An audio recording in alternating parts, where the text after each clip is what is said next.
What's stopping the president? He has huge majorities. There is nothing standing in the way except you. You. Oh, and by the way, the protesters who brought a debate, albeit a ridiculous one, on nuclear energy to the public's forefront, remember, the goal, when this was devised, the goal of the government was to build 1,000 nuclear power plants by 2000. They followed this. There were 67 nuclear power plants in America when they started. Government wanted 1,000 by 2000. Today, they're up from 67 to 104. Keep going peacefully. Keep moving forward, America, and never, ever stop.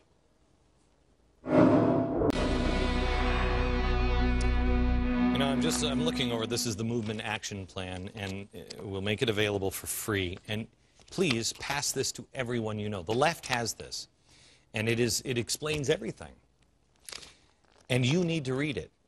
It explains why they're moving the way they are. Tomorrow we begin to explain what they're moving towards, because we found their other plan. But this really helps your strategy and helps understand where we are. The thing to remember is that when you're standing in the way of progress, as the president likes to say, you're now opposition, and therefore you're a political target. Kat Sunstein has talked about infiltrating groups, trying to discredit you by calling you racist, dumb, you name it, they'll do it. They're doing it now. You've seen it over and over again. It doesn't matter. They can destroy one, but they can't destroy all of us as long as we remain together and keep standing. They will paint themselves as Captain America, even though they're the ones who hate it and are trying to change it. Not restore it, change it, transform it.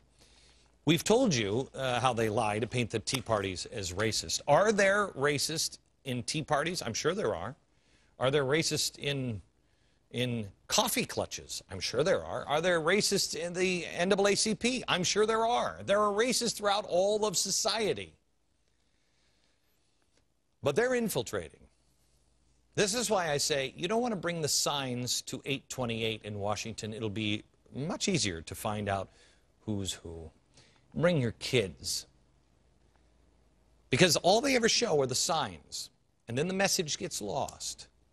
You just keep being decent. You keep being an honorable person that you already are and have been. I want you to also take our 40-day and 40-night challenge. Go to glennbeck.com. I want you to sign this. This is actually from Martin Luther King. We've put it up there, but I've also added something in my challenge. I've asked you to practice faith, hope, and charity. And 3 ways to do that. Charity begins at home with your children. Tonight, play a game with your kids. Do it every Monday night. Do it every night if you have time. Read your children a story. Gather your family together. Charity begins at home. Hope comes from truth. Get all of the lies out of your life. Don't even lie to yourself. Know what the truth is. It's a hard process. Believe me, I've done it. It's a very difficult process. But the truth shall set you free. And faith, could I be completely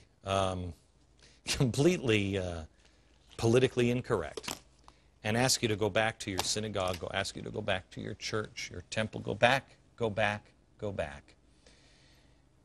He's the only one that's going to save us from this. As soon as we turn, read Jeremiah tonight, will you? Read the words of Jeremiah.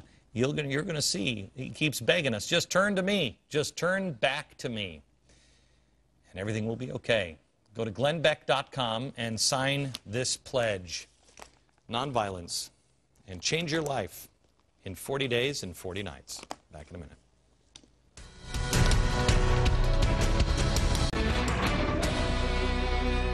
All right, I want to set you up for the rest of the week. We are on Friday. We are going to bring some people together that are bickering and let them have it out at each other. It's time to grow up and come together as Americans. I'll tell you more later this week. Now, as you will find out tomorrow, there is an international effort for revolutionary change, and it is not a new idea. And global civil unrest is going to play a huge role in this. It's designed to. Here's how I think it's going to begin, or at least take root here, and abroad. In Britain, I told you a few minutes ago, they are preparing for a massive health care cut. Their National Health Care Service, you know, the program that Donald Berwick, the guy Obama appointed to head our Medicare and Medicaid program, and the one he called a global treasure, is failing. What a surprise. They were only drinking water out of plant stands. Some of the most common operations, such as hip replacements and cataract surgeries, which, surprise, surprise, don't happen to people who are 25. They are going to be rationed to save billions of pounds in England. This is a trigger for civil unrest in England. England has been trained to expect entitlements. It's a given. They won't know how to give back the service, and that causes public angst. Oh, and another part of the equation, we're going to have to lay off over in England an awful lot of people, and that makes the unions mighty happy. Now, in America, I believe our civil unrest is planned in two different ways. One, the Republicans come into office and they try to repeal health care. Well, if they do that, they're going to, of course, be called racist. They hate poor people. They just want to eat children. They hate the old people, and they're against progress. You know the drill. But if repealing it fails, well, then we just have to wait until 2012. But the health care rules will take in effect in the next 3 years.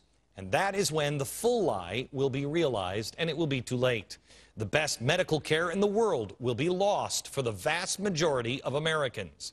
Either way, Americans lose. We follow England's failure. Either way, there's a good chance of civil unrest. This is part of the radical plan that I will show you tomorrow night. We have the blueprint, I believe, they're working off of. First, to destroy the economy. Second, to implement revolutionary change. It's a plan that was developed more than 40 years ago. I think when you see it and your friends see it, you will say to yourself, there's a good chance this is what they're doing. Knowledge is power. And you must understand what we're up against. Because once you understand it, there is hope. And you will know how to defeat it. You will know exactly what they want you and need you to do. Plus, on the knowledge front, this Wednesday, go to glennbeck.com and sign up for an Insider Extreme live exclusive event. I will be there at 8 o'clock, the fundamental transformation of America. And let me go on record with one more thing. And they're going to call me crazy for this as well. But you mark my words. This country will nationalize our police, firemen, and teachers. We are headed for a federal police force, even though they'll never call it that. We will certainly pay for it. And he who pays for it will call the shots. Tomorrow night we begin exposing the truth. I want to thank you so much for watching. We find ourselves in an interesting time. The Chinese say, may you live in interesting times. Thanks for that. We do. Never give up. Never give in. From New York, good night, America.